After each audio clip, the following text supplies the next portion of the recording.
There you see on the left-hand side, it is Evan Herndon on Lexi Livewire taking on Charles Dunn, looking to move Briar Warden of Thorns to Living Legend status. And Evan just going ahead, doing Lexi stuff, loading up that arsenal on turn 1, ready to present a 6-card hand back after Charles Dunn takes his turn. It is absolutely time. And Charles Dunn, being the first seed, did get to decide whether he wants to go first or second. And just the fact that he chose to go second already tells us that he plans to play this a little bit differently. We saw this in the previous match against Craig, where he is okay trading damage early on because he knows that Lexi needs to keep a big 6-card hand to get over his defenses. So he's saying, you know what, I'm going to go second. I'm going to play a little more tempo, which is not what you would expect from a deck that's trying to fatigue. Nice and simple here from Charles Dunn. Raging Onslaught, Vanilla, 3/7. Keep it simple. Here's some damage. Potentially lacking a bit on the resources. The last card definitely telegraphed being a red here, because if he had the extra blue, we could very reasonably expect that he would have sent a rune chant at Evan Herndon here. So Evan Herndon might be making a read that potentially maybe that's a D-react, maybe that's an Oasis Respite, and Charles Dunn did very helpfully flash it to the camera that is a red unmovable there. So let's see whether Evan Herndon is smelling out a defense reaction. Yeah, Evan Herndon just content to take damage on that first go around. Going to go ahead and give over a Frostbite, and that's a pretty big deal into that unmovable. That can make a real difference in how Charles is going to go ahead and structure this turn. Considers a response, does not have one.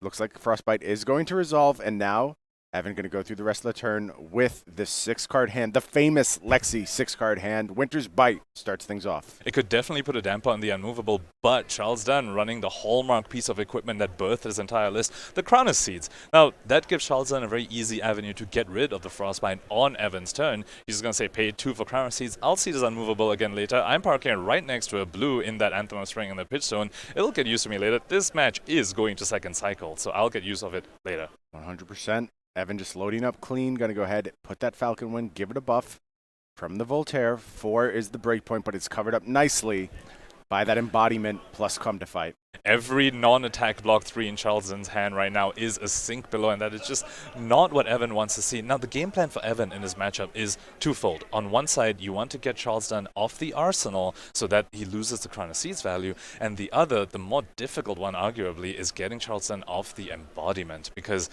you know, back in the olden days, you could send a drill shot to threaten the rampart of the Ram's Head, but embodiments, that Charles Dunn just needs to send a breakpoint at Lexi. And Lexi, make no mistake, Brian, not good at blocking breakpoints at all. Those embodiments will be flying around this battlefield. No, and like I said, I think in particular, this version of Lexi is going to have a very, very hard time finding ways to disrupt the arsenal of Charles Dunn. Does not have that wealth of Codex of Inertias that we saw from someone like Craig. Even Michael Fang, I believe, loading up on Codex of Inertia. Evan's going to have to do it the old-fashioned way by producing bursts of damage, by playing 6-card hands, by finding key moments of disruption. And you don't think of these big defensive decks as decks that are susceptible to disruption, but I think that's a bit of a misnomer. Something like, I don't know, a hamstring shot can go ahead and alter the math of your turn. Everything Charles does is based on razor-thin math. That is what his deck is based on. You have to go ahead, get efficiency, get value all over the place. And if you mess with that in any way, via Lexi's ability, via on-hits, it really does start to give Charles just that tiny bit of problems that could throw him off his game. Razor-thin math is a very, very apt description for someone who got to the finals winning on 1 life in the semifinals against the same matchup. Now, I do want to point out the card economy difference that happened there. That was 3 red arrows out of Evan Herndon's deck that did not get a single point of damage through to Charles Dunn, but we were speaking about this just earlier. Name of the game for Evan is get Charles off the embodiment, get Charles off the arsenal. He's accomplished both of them here. So those 3 arrows, yes, it did not hit Charles Dunn's life total, but it did get him to his critical state where there's no embodiment and no arsenal for this Crown of Seeds. Yeah, and I think it is pretty critical because a 3 of a kind, I believe, was the draw here. And Rain Razor's Icequake plus 3 of a kind. And we are getting some output now. And if this is a nice hand, a nice mix of arrows, maybe some resources, this is exactly when you want to pop off as Evan Herndon, because Charles does not have that critical arsenal where so much of his value comes from. The defenses are down for Charles Dunn. No embodiment, no arsenal, and Evan following up with the perfect response. Red Icequake into Rain Razors, into 3 of a kind. Now let's see whether he drew enough arrows to execute this turn. In the previous game, we saw Craig get maybe slightly unfortunate with the 3 of a kinds whiffing on getting enough arrows, but let's see whether Evan, historically, the past 2 matches he's faced in a the top 8. He has been getting pretty good 3 of a kinds. Let's see if he has managed to also do that in this finals. I believe double Searing Shot is the hand for Evan, and it looks like Searing Shot Blue is available in his deck. He plays 3 reds, 3 blues, so could be just resource rich here, maybe able to go ahead and make things, again, very uncomfortable for Charles. And I believe it is a Frostlock in the arsenal right now for Evan. A bit of glare on that card, but I'm fairly confident in that. I think so read. too, yes. Yeah, and that plays pretty well with this hand, really no matter what those Searing Shots are. I think you're going to get just enough out of this to be threatening. That Ice Quake is going to cause a problem later in the combat chain should Charles want to go ahead and use some defense reactions. I would say you probably want to get him out of the way now, and it is going to be Sink Below coming down here from Charles. Definitely. And Evan out here, normally Lexi does want to always end the turn with an Arsenal, but when you're against a fatigue sort of deck, the way you want to present the damage is a bit like peaks and valleys. So you want to go have a really big turn, and then you don't mind having a smaller turn. So we definitely wouldn't be surprised to see Evan end without an Arsenal here. And yes, he gave the Searing Shot go again, representing, I'll send this Frostlock at you. It's just vanilla damage, but your defenses are down. This is my peak. And I'll be off an Arsenal, so my next turn going to be a Valley, but you know there's going to be more peaks and valleys coming right after that. This is exactly how Evan needs to play this matchup. 100%. No embodiment, no Arsenal. Fire. You have to fire in this instance. This is when you're going to do damage to Charles Dunn's life total. You need to take a few points here. You need to have 3 or 4 turns of this same texture. It's all about jockeying for position, getting to this point, and going ahead and putting Charles through the ringer. So a nice 4 coming through on this Searing Shot. Last arrow, as we mentioned, is going to be that Frostlock for 5. Does Charles want to give up the last card here, or does he want to go ahead and head to the next turn with an Arsenal? As predicted, wants to go into the next turn with an Arsenal. Going to be lining up with that Tunic turn very nicely, and that's how you can make a really big defensive hand. So it's Evan's job now to get back to that same position. You have to find a way. We know no embodiment is going to be in play for Charles on this turn. I'm expecting to just see an Arsenal here. It looks like an Oasis Respite is the Arsenal from Charles. Not bad. More defensive options as we can expect.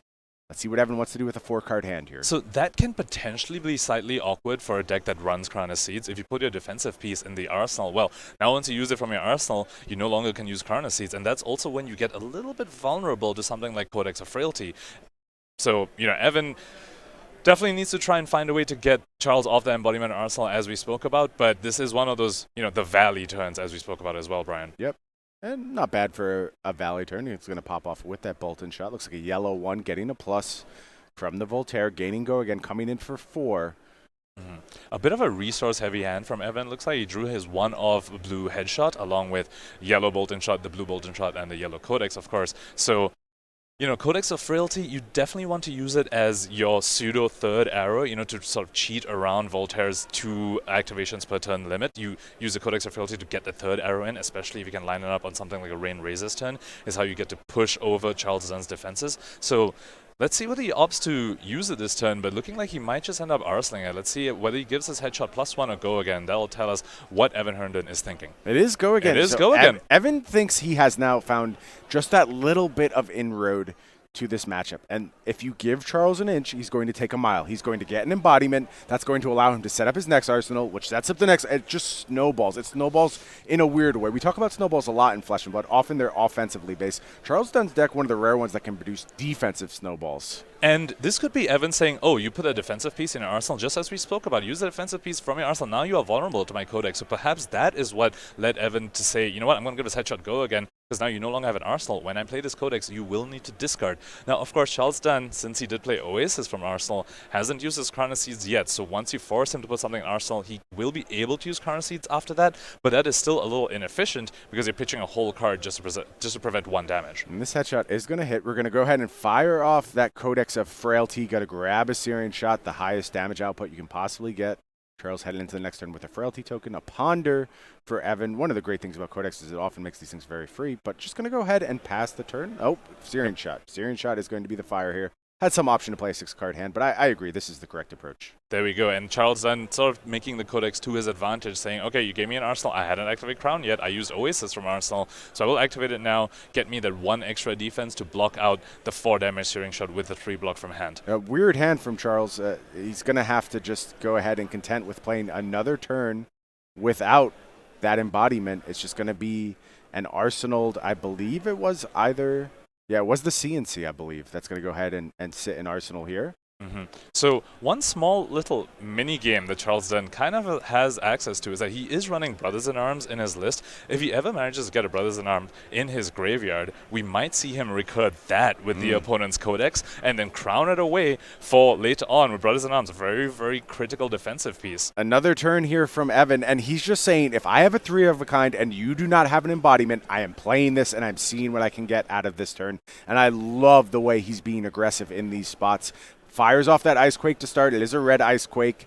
That means this first attack is going to be pumped, but more importantly, perhaps, every attack beyond that going to go ahead and create those Frostbites, meaning you're very likely to go ahead and keep Charles Dunn off another arsenal, or excuse me, any kind of offense, another embodiment on his turn. But also, it's just annoying. Any kind of defense reaction you want to do is made difficult by these Ice Quakes. It messes with your Crown of Seeds timing. It does so many important things. And look, if this Briar deck becomes a very important fixture of the meta, I do think Ice Quake deserves a lot more consideration in main decks. I'm just a fan of this card in general.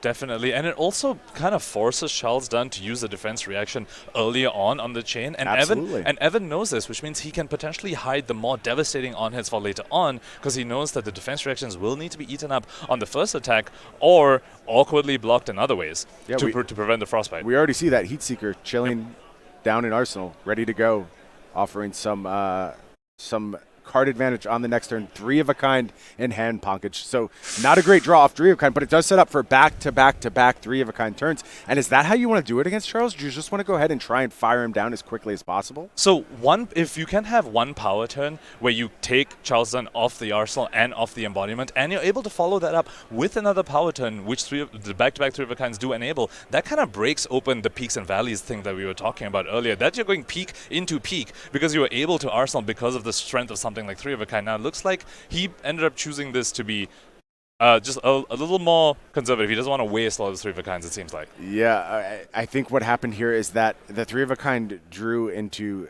3 of a kind Rain Razors, and you could have sunk some resources in. You could have fired the Heatseeker. That's all good. That's all fine. But Evan just saying, I want to see what I can do if I can play the next turn with these 2 cards in my hand. I want to combine these power cards. That's what it's about for Lexi, finding those massive spike turns, putting 2 plus 2 together, and making 374, as Lexi often does. That is the number, yes. I have seen 374 damage come out of Lexi before. Now, Charles Dunn being able to respond with a CNC, now this kind of puts a damper on Evan's plans here, and this is one of those drawbacks. Now, Charles Dunn, you look on the surface, that's just a fatigue deck. He just wants to block out. All it's going to make a Rune Chant send Blade at me, but no, he does have some offensive pieces. We saw this in a previous match, Brian. He won at 1 life. He's saying, if you give me space, I can do some threatening things. I will send a CNC at you. I see you trying to set up. No, sir. You aren't getting that Rain Raises 3 of a kind that you really want. Yeah, and what is he going to do with this turn now, having invested defensively? It is going to be 3 of a kind pitched. So we're going to play to the second cycle, set up 3 of a kind on the next go, and does have that Rain Razors in hand, able to find a surprise buff, should he want to here. He might also just opt to arsenal it. That's my guess. Or potentially, you could pitch it to Voltaire, not load anything, to have a Rain Razor 3 of a kind stack, which is also a very strong thing to have in the second cycle. Maybe. After Charles Dunn has exhausted all of his defensive pieces in the form of his defense reactions and those Oasis respites. Opting to arsenal it, as you talked about, Evan is saying, you know what, I feel like I might be losing if this goes to second cycle. As we spoke about, he doesn't have this quiver of Abyssal Depths. So he's saying, you know what, I need to try and win this on the first cycle. But arsenal his Rain Razors. If you don't have a CNC, I will just take any damage. I'll take vanilla damage, 100%. Charles Dunn, and have this Rain Razors. And I believe he also drew a Codex, so this could be the 4-arrow Rain Razors turn. Yeah, really trying to get some work done here is Evan. He's going to find a smallish block on this Fighting Spirit. Just probably makes sense from an efficiency standpoint to go ahead and give up one of these cards here. Thinks the Searing Shot is worth less in hand than it is out there on the combat chain defending. Critically, Charles Dunn, though, with the embodiment, with Tunic up, with an arsenal, Brian. So power position, to be sure. Power defensive, power in defensive from Charles Dunn's side, and power in offense from Evan's side.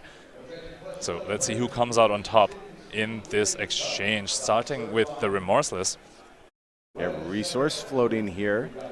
Does have that Heatseeker ready to be paid for. Also has the option to, after all of this goes down, maybe look for a Codex turn. Would cost those Snapdragons, so it doesn't come free.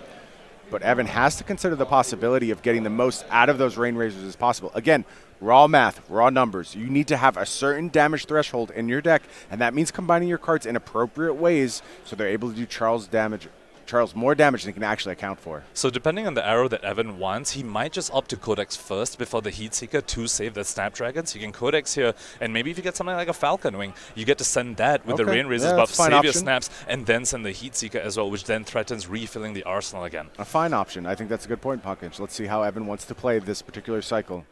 Absolutely. And now the text on Remorseless, not exactly super relevant a lot of the times, but the lack of defense reactions being played from Arsenal for this chain link could be the reason why Charles is actually leaking this damage from the Remorseless. Now the other text about, every action card dealing you 1 damage. Probably not going to happen at this point with the powerful turn that Evan has. But the defense reaction clause, maybe that's what led Charles Dunn to leak a bit of damage there. Yeah, and it's looking like you were right, Pankaj. It is going to be that Bolton shot loaded up. You don't have to go Falcon Arrow because you have the Rain Razors at the ready, so able to go ahead, fire that one up, have the natural go again with a resource still available. 6 headed the way of Charles Dunn. So another 3 arrow being buffed by Rain Razor's turn here from Evan Herndon and threatening a very, very devastating on-hit at the end. And this is going back to managing to conserve the Snapdragons.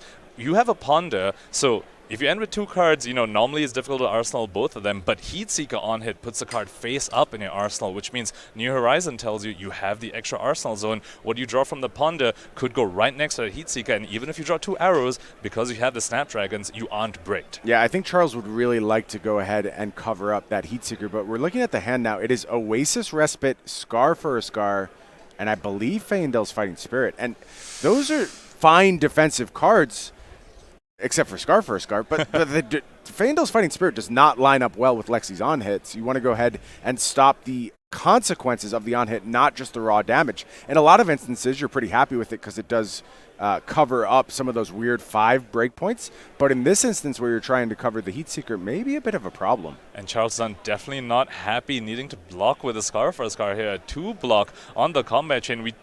We've spoken a lot about math here, Brian, and blocking 2 on a card that says attacks for 4 is just not the correct side of math that you want to be. Yeah, so it is going to have to be the Tunic put into that Oasis Respite to go ahead and prevent some damage here, but there is a Ponder for Evan and is able to go ahead and load up that arsenal, so playing at least a 5-card hand on the next go-around. He very quickly flashed that, but I think that was a Rain Razors, Brian. Okay. So that is power cards lining up very, very well for Evan here. Once again, Charles Dunn, no embodiment this time.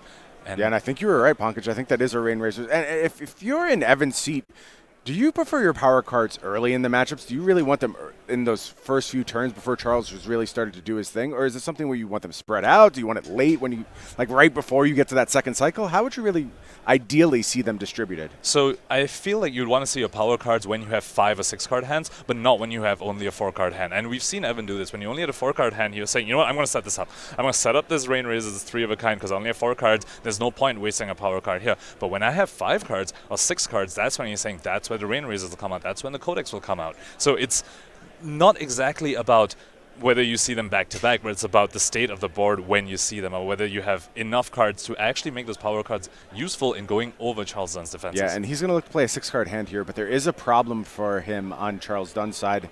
It is Command and Conquer, again lining up with a moment where Evan is loaded up in the arsenal. There comes that CNC, virtually demanding 2 cards out of hand from Evan Herndon. Not what he wants to see when he's got that Rain Razor set up. But again, we might see what he chose to do previously, where he'll block 6, not send too much, and say, do you have another CNC? Are you just going to send vanilla at me? 2 down thus far. So exactly. If he's going to send vanilla at me, send me the bill. I'll take it and send you 6 cards with my Rain Razors. Yeah, and here's a Bolton shot. And I love this card out of hand. This is so absurdly threatening in this spot with that Rain Razors face up. And there's a second Bolton shot behind it. So there are options here, I believe, for Evan.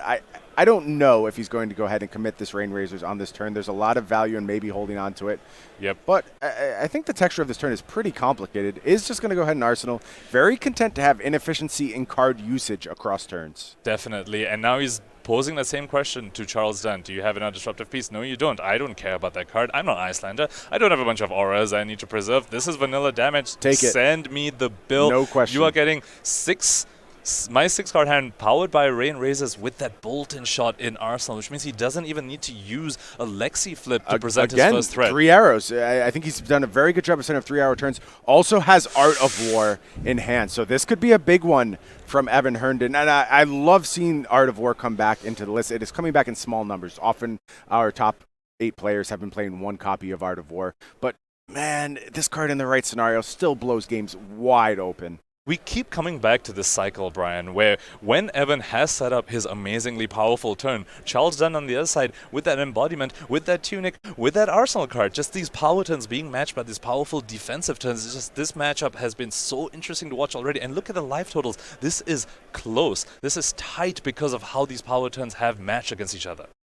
How many more turns does Evan play before his deck quality starts getting worse? How many more cycles does he actually have until we're starting to see more of those pitch cards have influence over this game? It's about counting the power cards remaining. We did see 1 3-of-a-kind pitch, but the other power cards, Brian, he has been playing them as he sees them. Well, not exactly. When he's getting disrupted by CNCs, he holds off a bit. But when he is not disrupted, he is choosing to play them first cycle. So it's about... Yeah, I think soon he'll be down to very, very few power cards, and that can definitely put a damper on his second cycle. But Evan's saying this, he is sneaking over this Bolt-in shot on hit with that Art of War. Yeah, love to see it. Just a perfect time for that Art of War to come through, and it can even go ahead and just fuel up future mischief on this turn.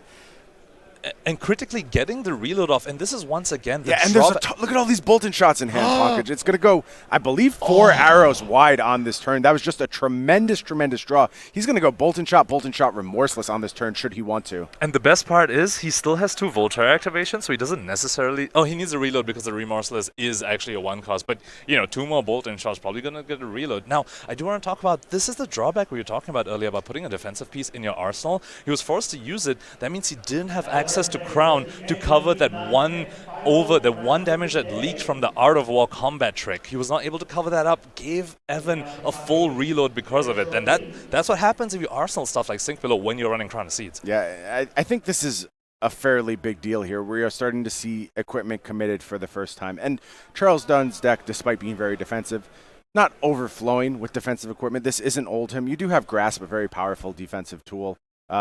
These Iron Rot legs ready to do the job, but it's just not what we've seen in the past of just equipment after equipment after equipment block. Getting something like the Ironhide legs is a pretty big deal. So interesting decision from Evan here, saying I'm going to send a Remorseless. I don't want to rely on the Bolt-in shot on hit. And I think that's a very disciplined play because we have to remember Charles Dunn has armor up. He hasn't used the Grasp of the Arknight at all. The Tunic counter went to the Ironhide, but the Grasp is still there. Potentially even the Tunic, probably not something he wants to give up in a game that's going to go long. But if it's to stop a reload of a Bolt-in shot on a Rain Razor's turn, he definitely might have. So Evan being very disciplined here. We've seen him do this all throughout the top 8. So disciplined, saying, you know what, I'm going to cash in the bigger arrow instead of gamble whether this reload is going to happen or not. And if you're new to seeing how Charles operates, you might be watching this match and thinking, boy, Charles is in trouble. That life total is pretty low. Things only get better for Charles as the game goes on, though. Definitely. And, yes, Evan has done an excellent job presenting damage thus far. It's going to get harder and harder and harder, though, as this match goes on. He has not quite been doing the same sort of pitch stacking that we saw Craig attempt to do in the previous matchup. He had a wonderful pitch stack of red Endless Arrow, red Bolt-in shot, yellow Bolt-in shot, amazing second cycle pitch. Evan, though, pitching a lot of blues. That was the 1 3-of-a-kind, but if you 3-of-a-kind into 3 blues, even though the arrows, that is not a very impressive 3-of-a-kind. So yes, Evan's saying first cycle is where I need to get, that's how I need to get through all your defenses. And yes, you're absolutely right. It's going to get just more and more difficult for Evan as time goes on. I think in general, Evan has played this matchup very different than we saw Craig playing. And it's really interesting to see the difference between the two Lexi players. I think Craig, a little bit more patient, trying to work through things a little bit more, and then ultimately fell a little short in the end.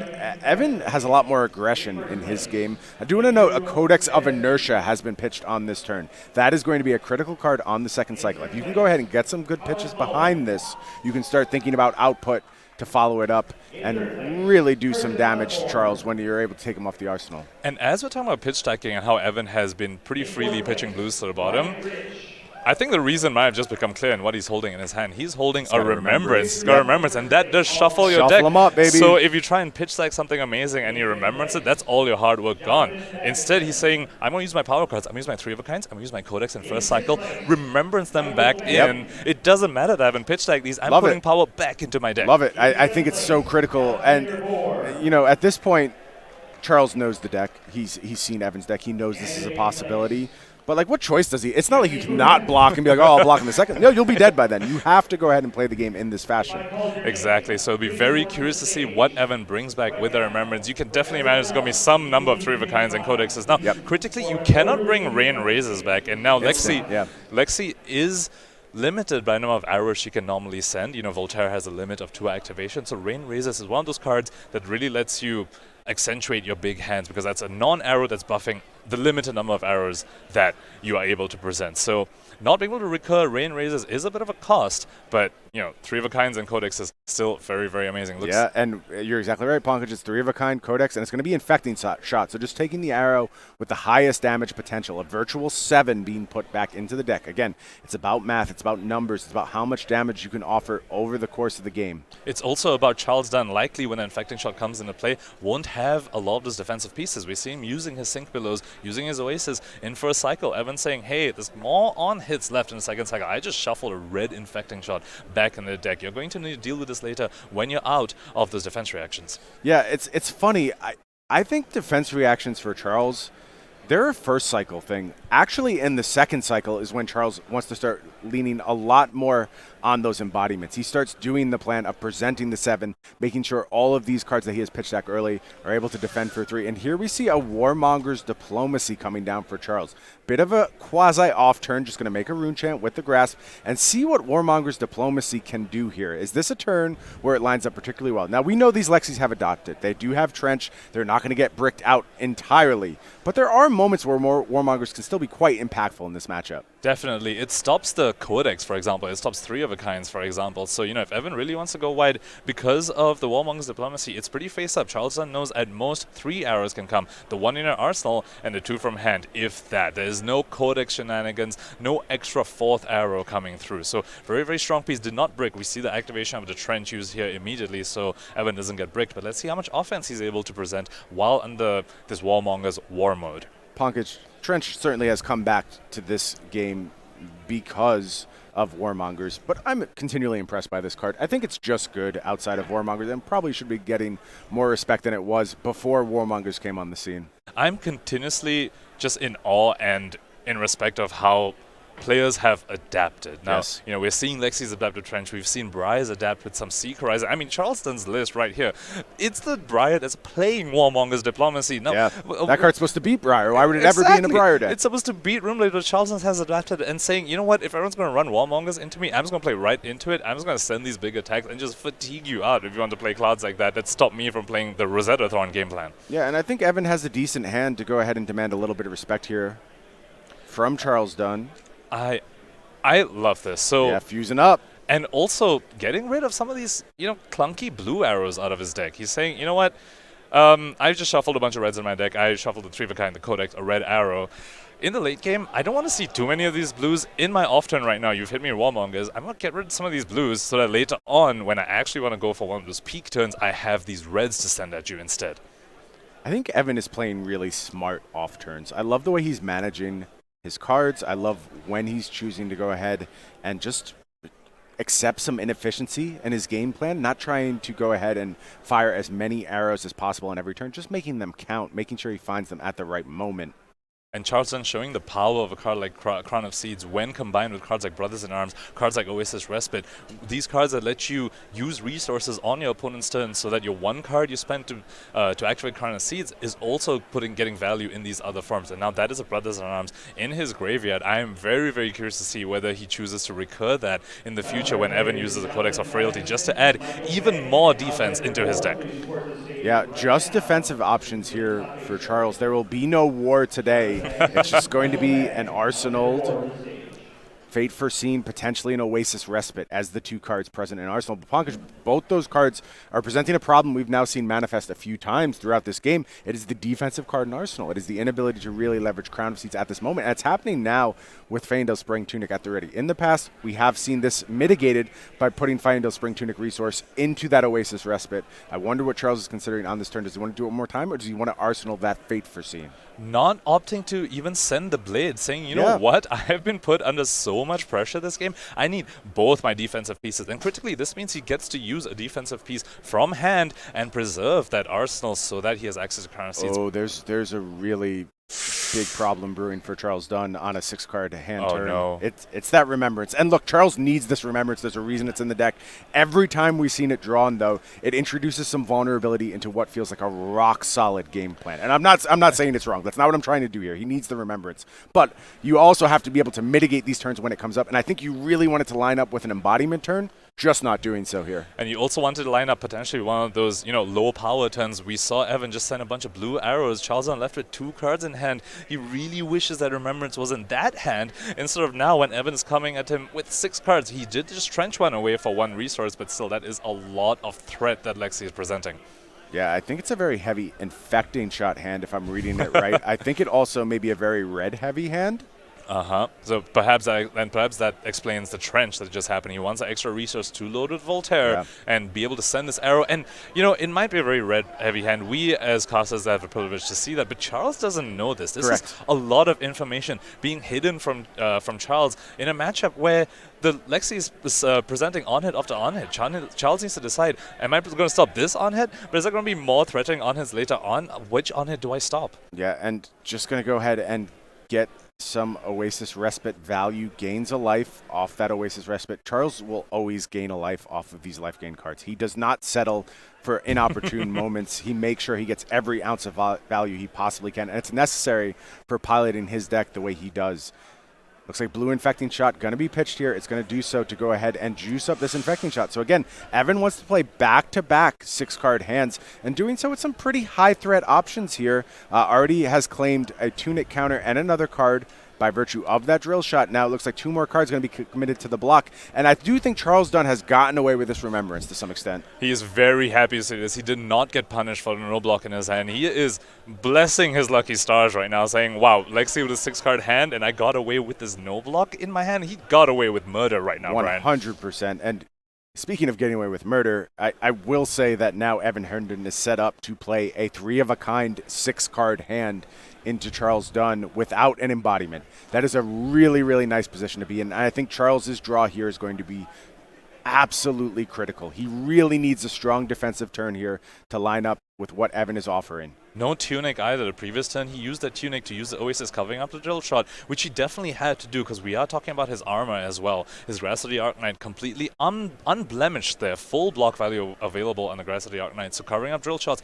very, very important. You don't want these little, drill shots corroding your equipment and not having equipment later on for devastating on his infecting shots like Heat Seekers, like endless arrows even in a matchup like this. Yeah, again, that drill shot representing a virtual 5, right? That point of damage that's taken away, or that point of defense taken away from a later turn, almost a quasi-Syrian shot.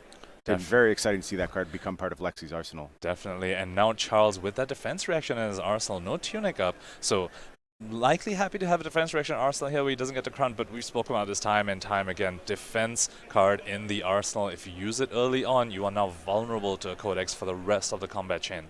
Nice start to a potentially very wide hand here. I see 3-of-a-kind. I see Endless Arrow at the ready. Double 3-of-a-kind. Okay. I expect to see one pitched here. Save it. You don't need both. Definitely. And maybe, let's see whether he even uses the other one. Because maybe neither. I think that's a possibility. If you have so many cards already, if you're able to send 3 arrows, if you're able to use both Voltaire activations, you don't need that extra 3-of-a-kind. Really, 3-of-a-kind. We saw him use 3-of-a-kind earlier in this game. When it was preceded by something like an Icequake, and that is probably a really, really strong way to use 3-of-a-kind when you already have a big hand. Because when you have a big hand and you just play 3-of-a-kind, that doesn't feel very good. You're limited by bow activations. But if you're able to empty your hand to employ those buffs, like Icequakes, and then you go 3-of-a-kind, that is absolutely devastating for Charles Dunn. And it's funny, I think the early game was marked by Evan's aggression. Now I'm seeing patience from Evan. I'm seeing a real shift in the way he is engaging with this game. You see it represented by this Endless Arrow. This Endless Arrow is pumped. It does not have Go Again. It is instead offering that 5 breakpoint. A little bit awkward for Charles Dunn to deal with. What that tells me is Evan may continue the turn. There are options to do so with the Snapdragon Scalers. He may be doing so to bait extra things from Charles before he goes ahead and pops off with that 3 of a kind and tries to extend his turn through Bolt and Shot. All these things are very, very possible. But could also just be saying, again, I'm content to play a less efficient hand and go into the next turn. And we spoke about this earlier, Evan doing a very good job of hiding his threats, which is very deceptive play. Exactly. And Lexi, Premier Aggro deck, people think, Premier Aggro deck, you just throw arrows, you win the game. But no, there is a lot of very, very technical sequencing that we are seeing Evan employ in the finals of this US Nationals. Evan is impressing the hell out of me, frankly. I think he has proven that he absolutely deserves to be part of the mix here. Does get that Endless Arrow trigger, returns to hand, but it doesn't influence his play whatsoever. Just going to go ahead and arsenal 2 cards floating across this turn cycle. Loads of patience here by Evan. I love that sequencing from Charles Dunn there. He went the 0 for 4D react, but kept that arsenal. So saying, if you want to snaps, I'll respond with Crown of Seeds. You don't get the on hit, but if you don't snaps, fine. I'll let you have the Endless Arrow back when you already have 2 cards in hand. That doesn't really matter. So able to defend and able to threaten the, a response from Evan, should he choose to pop the Snapdragons. They're amazing. And then, again, the 3rd time this game, Brian, sending a CNC at Evan when he has so painstakingly tried to set up the 6-card hand. Yeah, it's really interesting. Endless Arrow, you see it hit there and return to hand and just block. And you could go, oh, that was a bit of a miss. Like, you expect more from your Endless Arrow. Well, not really. You actually presented 4 damage and then blocked for 3 with the same card. And that's a really big deal against this Briar deck. Absolutely, because cards, it's not only life totals, Brian, it is cards left in deck. Card economy is the name of the game here for Charles Dunn. He's attacking your deck as much as he's attacking your life total. In the previous game, we saw him attack Craig's life total, but over here, it seems like he's opting a little bit more for attacking Evan's deck, knowing that Evan doesn't have those pieces, doesn't have the Quiver of Abyssal Depth, saying, you know what, you had that 1 Remembrance, okay, but you're not as teched as Craig was. It looks like I might be able to just attack your deck. For Craig, I had to attack his life total. He was a bit more teched, but for you, I'm going to attack your deck, and that really just shows the flexibility of this Briar deck as well. At its heart, it is still able to kill you with damage. And we are playing another 3 of a kind turn here. We do see arrows in hand. Going to go ahead and pop off with that Withering Shot to start. And Withering Shot not as impactful into Charles Dunn as compared to the Sedation shots that Craig had in his list. Because we spoke about this. You want to get Charles off the arsenal. You want to get him off the embodiment. Withering Shot, he laughs at his on-hit. He doesn't care about this. So he's saying, you know what, he gets a lot of agency here. He gets to decide how he wants to block this. Maybe he gets to keep some cards back to block a potential nastier on-hit that's happening later on. But he doesn't need to worry about his on-hit at all. Yeah, Withering Shot just going to come through. Go ahead and give that Frailty token. And that's it from Evan. Looks like the trigger might have been missed. Oh, no. Okay, it looks like Charles then put a Frailty over there. And if he does with the classic, swing the Reaping Blade, Evan did get a bit of value there. But we spoke about this. It's not about his life total. It's about his deck size. And that deck is looking pretty thin, Brian. Starting to get there. It's starting to get to those worrisome points. And I don't think that was... I'm not going to say it was a bad 3 of a kind turn. I think the line was correct from Evan. That's kind of what you had to do in that scenario. But it is a 3 of a kind that was not maximized. Definitely. And I don't know if you can get away with that at this stage of the game.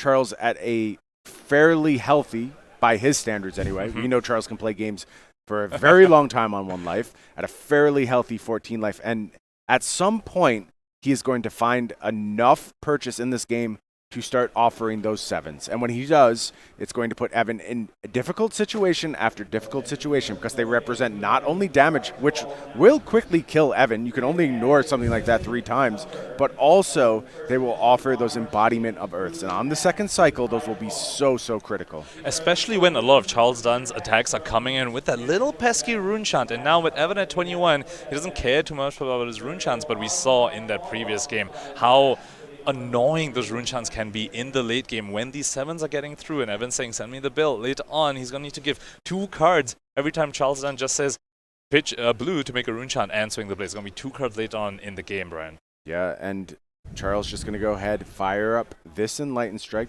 for 7. Again, another partial measure block, I would say, from Evan, Yeah. just committing that hamstring shot. But Embodiment of Earth is up. Arsenal is made. It is another defensive card in that Sigil of Suffering. Very critically, that's a red arrow that Evan blocked. And that's a very, very premium resource as we get to the end game of this very, very exciting matchup. And yes, once again, defensive piece in Charlton Arsenal, but tuning up Arsenal Embodiment.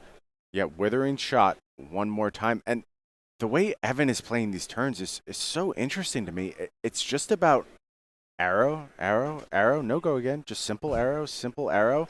Now, Yep. in fairness, each time he is going through this cycle, he's demanding 2 cards from Charles. And look, I don't know that you can actually fatigue Charles's deck. That doesn't seem very realistic to me. Yeah. But he is winning on card economy on a lot of these cycles. Yeah, but in the end game, Charles Dunn always has the out where even if he doesn't have any cards in deck, as long as he has his Something to tunic, pitch. as long as he has his tunic, he doesn't even need that. Fair enough. Every 3 turns, you can still send Reaping Blade, which Lexi just simply do. does not have access to. And just now, Brian, I got flashbacks for a bit there. Charles Dunn had 2 embodiments on the field because he blocked to the Anthem Yeah. of Spring, and oh my god, those are I dark know. days, Brian. We don't talk about those days either. There's several things we don't talk about in Flesh and Blood. We do not talk about when Bravo routinely had 2, 3, 4 embodiment of Earths. Absolutely demoralizing when they come at you with the extremely wide turn with all these little arcane pings, and then block your CNC with just 1 card. Sometimes it takes a bit of context to kind of show how ridiculous something was. And now when these Briars do play 2 embodiment turns, I am like, oh my god, that is so powerful. Exactly. But you think back, and they routinely played 3 embodiment turns, 4 embodiment turns, while offering best in game damage. And Evan, very, very disciplined there. He noticed a second embodiment and said, you know what, I'm not sending any more arrows at you. You can't win in that scenario. Exactly. So he just said, you know what, just stop. I'm going to stop my aggression here. Fine, you have a big hand. That's okay. I'm not going to bother just sending my attacks at a brick wall that is your double embodiment. So very, very disciplined play from Evan again, as we've grown used to out here in the booth. Evan working some of those blues now out of the deck, trying to improve card quality left. For the next time we go ahead and 3 of a kind, maybe we can hit one last juiced turn at exactly the right moment. And also with the Codex that we know is still somewhere lurking around in the deck. Now, Evan, I believe, seems to be pitching a few reds. Yeah, he's pitch stacking right now. Exactly, because of that 3 of a kind pitch that we saw him do. When he played the 3 of a kind, he pitched a 3 of a kind, and then now he's pitch stacking reds with it. He's saying, all right, that will likely be my final salvo. Look at the size of the deck. Likely, he's saying that 3 of a kind cannot whiff. I have gotten somewhat fortunate my 3 of a kind's not whiffing so far, but that one is planned. I will not whiff on that one because I'm pitching reds. 100%. This is what we're seeing right now. We're seeing Evan set up for his last gasp, his last offensive explosion. That's why we're seeing this extremely slow, extremely measured pace from Evan. Just has to go ahead and get exactly the right combination of cards on the bottom of deck, know exactly when you're going to draw them, and try and use them to go ahead and win against the almost impenetrable Charles Dunn. And I want to point out an important card that could play into that. It is that Codex of Inertia. The one of Codex of Inertia, which we saw pitched very early on. It could be Evan is trying to set up exactly the right moment to go ahead, work that back around, and get one more turn of Charles Dunn being shields down. And if that one more turn is Charles Dunn without the embodiment, without the arsenal, because of the critical inertia token, then yes, that could definitely send Evan over the finish line here and become our US national champions. Let's see if he's able to get there. Now it looks like he is pitching a blue, which is also something you do want to pitch with your 3 of a kind. You don't want 3 of a kind and just draw 3 arrows and no resources to send them. So again, just very, very diligent, intelligent pitch stacking from Evan over here. Yeah, a really crucial moment here. Snapdragon Scalers is activated, and it's designed to not go ahead and produce that huge volley that we thought maybe it would be used towards. It's just designed to create an efficient turn, a turn that can maybe start to be the small bit of just awkwardness that he needs to go something like Codex of Inertia into this carefully pitch stack late game that he is setting up. He knows he's going to get one more chance, and what you're seeing is a beautiful dance right now where he tries to have exactly the right tools for that last gasp. Charles Dunn sitting on the Sigil of Suffering, still in their arsenal, just patiently waiting on it. And now, Sigil of Suffering, we spoke about Trench and how that's been an adaptation that Lexis have done in response to Warmonger's diplomacy, but also having, getting a bit of double duty here. Charles Dunn isn't guaranteed to block from the Sigil of Suffering because Evan could just say, I'm going to pay 1 into AB and reduce a Sigil's block value to 3 and potentially get my on-hit through. So let's see whether Charles Dunn, opts to use that. Maybe only opts to use it when Evan is showing no resources on board, no cards in hand. has to find just the right moment to go ahead, get that value. We mentioned Charles never leaving value on the table. He wants every last drop of it. He wants to get everything possible out of his deck. And Evan there looking through his graveyard. He does have the Codex of Frailty in his arsenal. Looking through the graveyard, potentially was thinking, what could he grab from it? And eventually deciding, you know what? This is not the turn.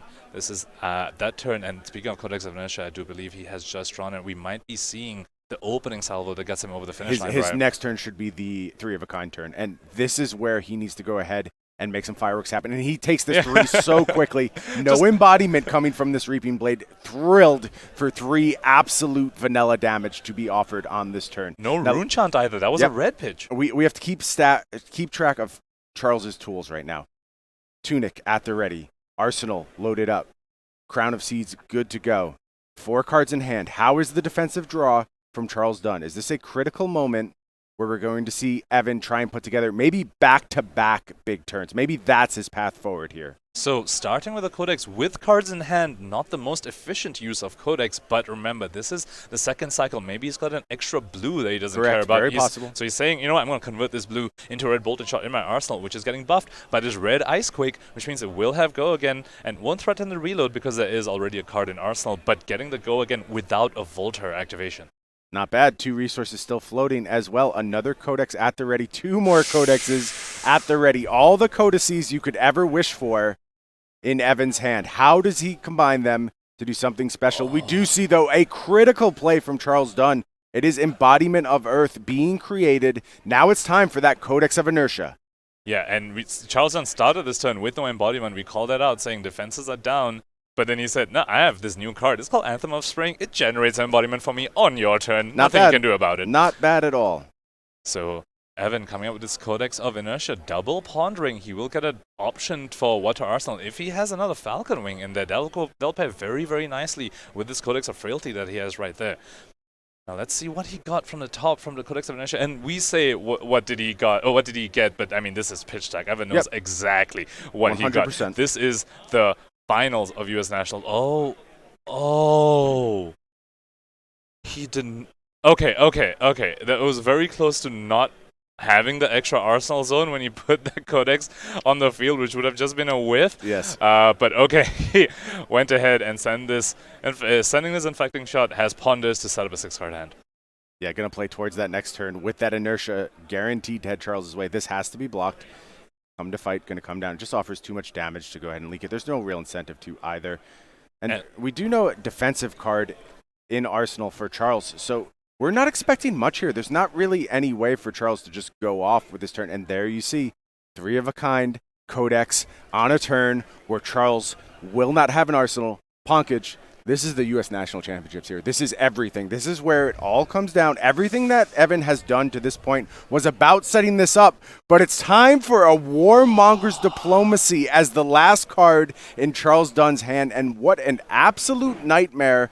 All those Codex shenanigans that Evan was dreaming of will not be in play any longer. A beautiful pit stack from Evan, just saying, I'm going to set up 3 of a kind, set up Codex in my arsenal, completely hosed by that Warmonger's Diplomacy. Now, he did trench away the face down 3 of a kind, but there's only 3 cards left in his deck, Brian, and he can't play that Codex in his arsenal right now because he is in war mode. I almost wonder whether the I'm thinking the only play he maybe had was just pass and just hope he doesn't get Warmongers again, but then he gets Rune Shot, Reaping Blade, which would be lethal. Yeah, I think it was just the perfect moment for that Warmonger's Diplomacy. That was the play of the tournament. A very casual, I'll just run out the last card in my hand. Oh, it's the best possible card I could have for this scenario. And you know Charles Dunn planned that. Oh, 100%. 100%. That pitch tag from Evan, very, very face up. Everyone knew there was 2 reds and a blue after that 3 of a kind. We all knew it.